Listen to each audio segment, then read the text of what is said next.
Welcome to Package Your Genius. I'm your host, Amanda Miller Littlejohn. I'm a former print journalist turned PR and personal branding pro, and I am here to help high achievers like you bring your genius ideas to life. Whatever gift you have to give the world, I want to be a catalyst for your next genius move. If you're ready to stop overthinking it and start putting yourself out there, you're in the right place. Let's go.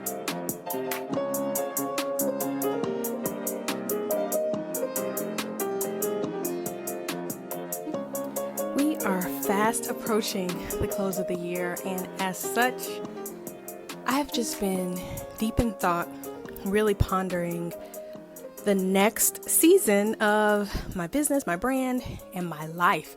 I feel like so many changes are brewing, so many changes are in the air, and I'm excited about it because this time of the year, I typically do a really deep reflection on where I've been and where I hope to go in the future, as I hope you do as well.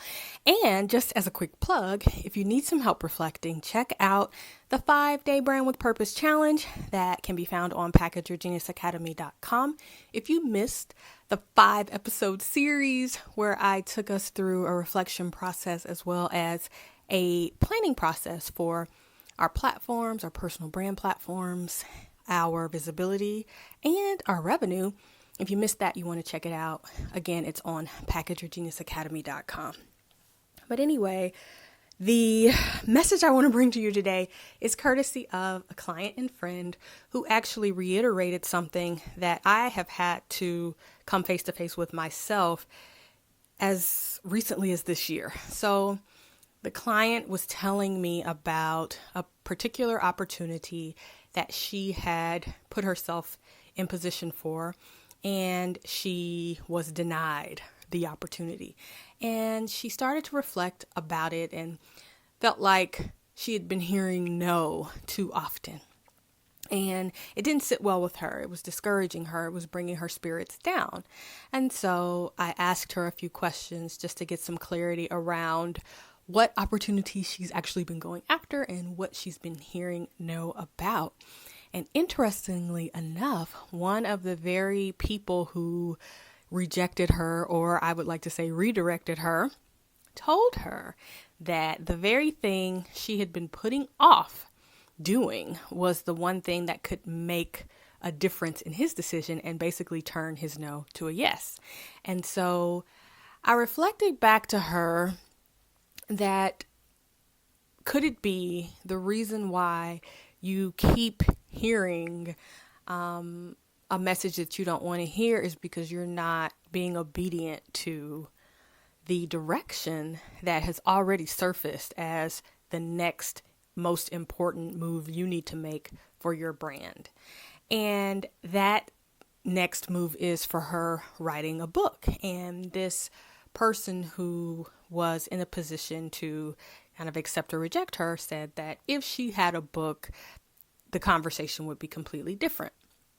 Now, her and I have talked about her writing a book for, I would say, the last year. And she had even decided to really get focused on it this fall when she had a break in some of her client work. But things change. You know how it is. You set out to do something. You have a plan to do it. You get busy. You get tired. You get distracted, you lose your focus, and then the very thing that could be the big needle mover for you that you've taken from the back burner and put on the front burner gets moved back to the back burner off the stove altogether. So that's kind of where she was with it. And I said to her, maybe instead of putting yourself in position for new opportunities, you need to be obedient to your call to write this book because you don't know what opportunities this book will open up for you. Now, I had a very similar experience. So as I've mentioned before, I get ideas for different projects pretty fast and furiously. And some of them are louder than others. Some of them are things that I hear and decide I want to move on it and implement it immediately. Other things, especially projects like books that take longer, require a little more rumination on my end. And when I first got the idea to write my book, Package Your Genius, which I released last year, it was, I don't know, maybe 4 years ago, right? And so I didn't get that book done until 4 years after I initially got the whole download to actually do it. Now, I hemmed and hawed and didn't write the book because I was busy doing other things, raising kids, making money, trying to shore up the sure thing, right? And make sure next month's revenues and this quarter's revenues would be good. Not knowing that if I sat my butt down and got focused and still and quiet and wrote the book, next month's revenues and next quarter's revenues would be taken care of, because the book was actually a piece of the puzzle. The book unlocked a level I didn't even know was there. And what I mean by that is, when I look back over 2019, I had some really amazing speaking engagements this year. So invitations to speak, not at conferences, but from corporations who heard about my book, Package Your Genius, and through hearing about the book, heard about me and wanted to invite me to speak. And all of these opportunities both invited me to speak and they made bulk orders of my book. But the book was the first kind of entry point. They all reviewed the book and reached out to me because of the book, and then ordered the book and then ordered me on the side, right, of the book. But the book was the thing that opened the door for me.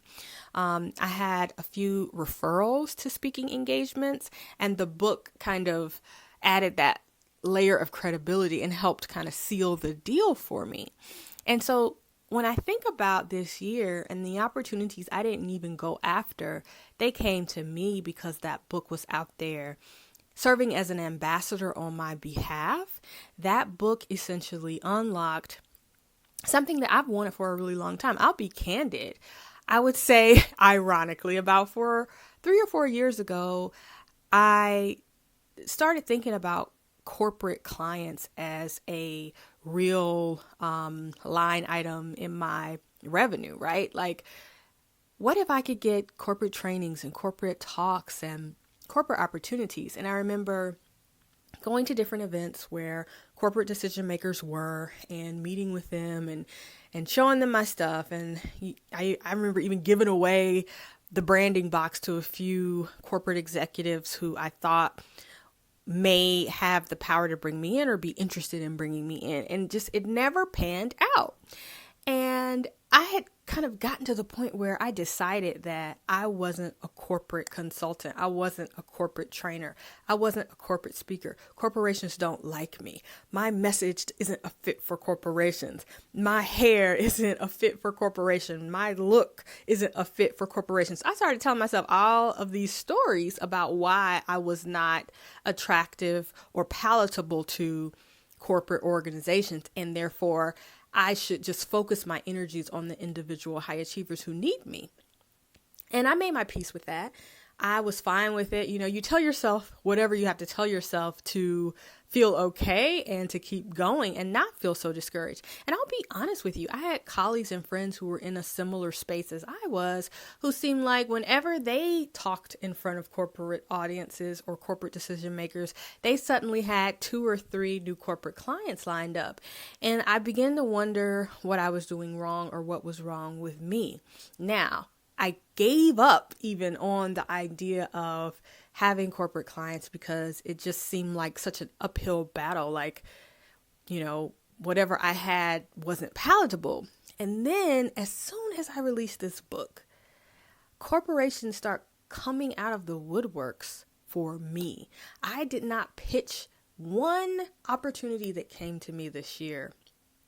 They all came to me. They were inbound opportunities because I was obedient to the call of writing this book, Package Your Genius. And so for me, I'm prioritizing being obedient. I have another big book project that has been placed on my spirit. Actually, this one was placed on my spirit 2 years ago.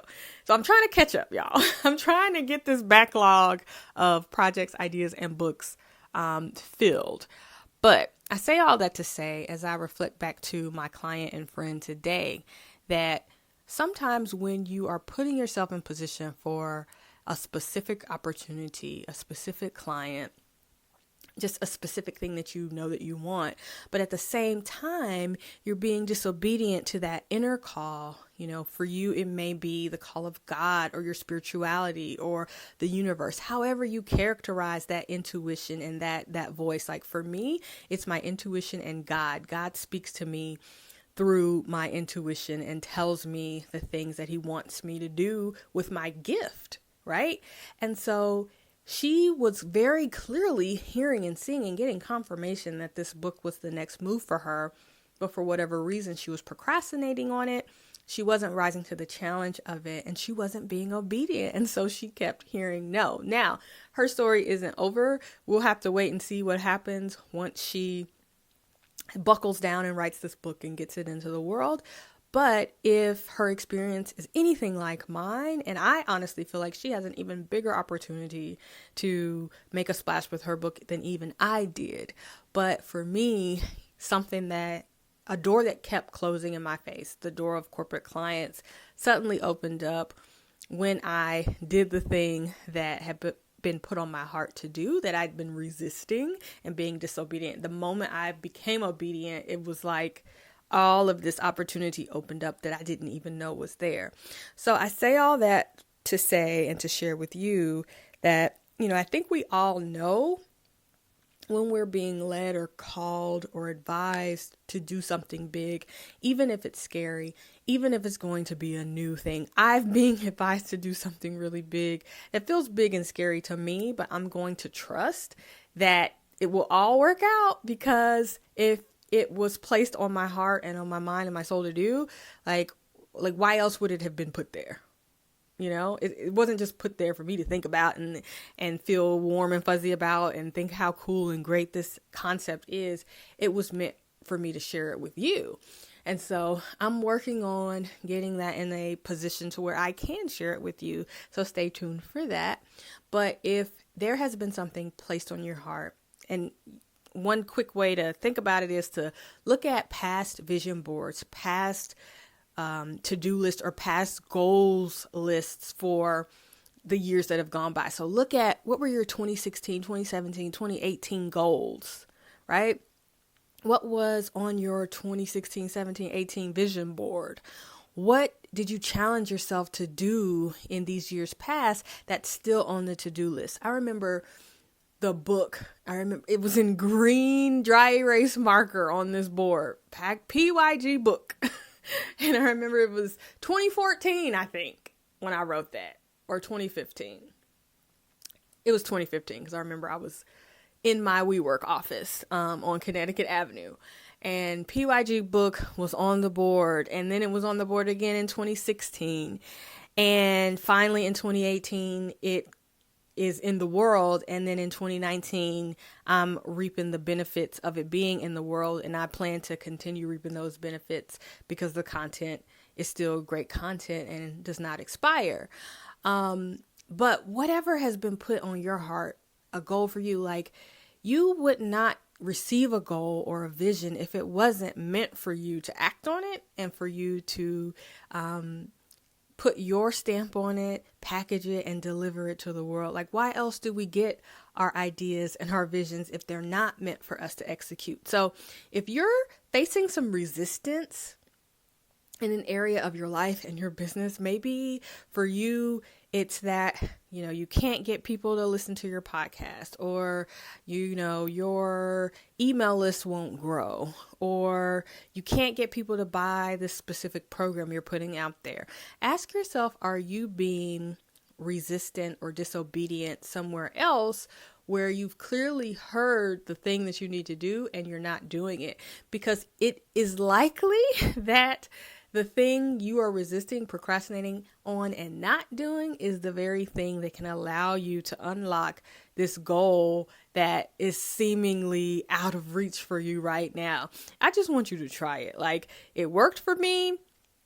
I'm super excited. I feel like the channel is clearing up and opening up for me to find and share my next big idea and my next movement. And I'm excited. It's like once you act on the things that have been placed on your heart and you are obedient, it just creates this momentum and this feeling of authenticity because you're really being true to yourself. Like, I'm being true to myself when I act on my ideas, when I implement the things that are on my heart and my mind to share.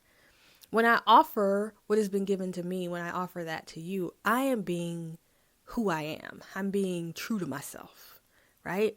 And so also, if you don't feel at home in yourself, you feel far away from yourself, disconnected from yourself, maybe it's because you're not being obedient to bringing forth the things that have been placed on you to bring forth. So I hope this was helpful to you. I hope this highlights some area of your life, your purpose, your brand that you can activate. And you never know the things you're putting in place right now. You never know what domino effect they may have in the next 3 months, the next year, the next 5 years. I'm still excited to see what doors the book Package Your Genius opens for me. It's already opened other book projects and allowed me to connect with people and help people and serve people through the tools that I so naturally develop. But also when you think about having multiple books for sale on Amazon, you go from an average purchase order of $20 to an average purchase of $40. And so there are benefits all around. It's not just the satisfaction of doing something that was placed on my heart, but like I'm seeing the dividends. I'm seeing the bump in revenues from book sales, but also from, again, those corporate invitations that just weren't coming in before. So I hope that this sheds some light on an area of your life that you may be denying or procrastinating on, and it gives you a little motivation and momentum to go for it.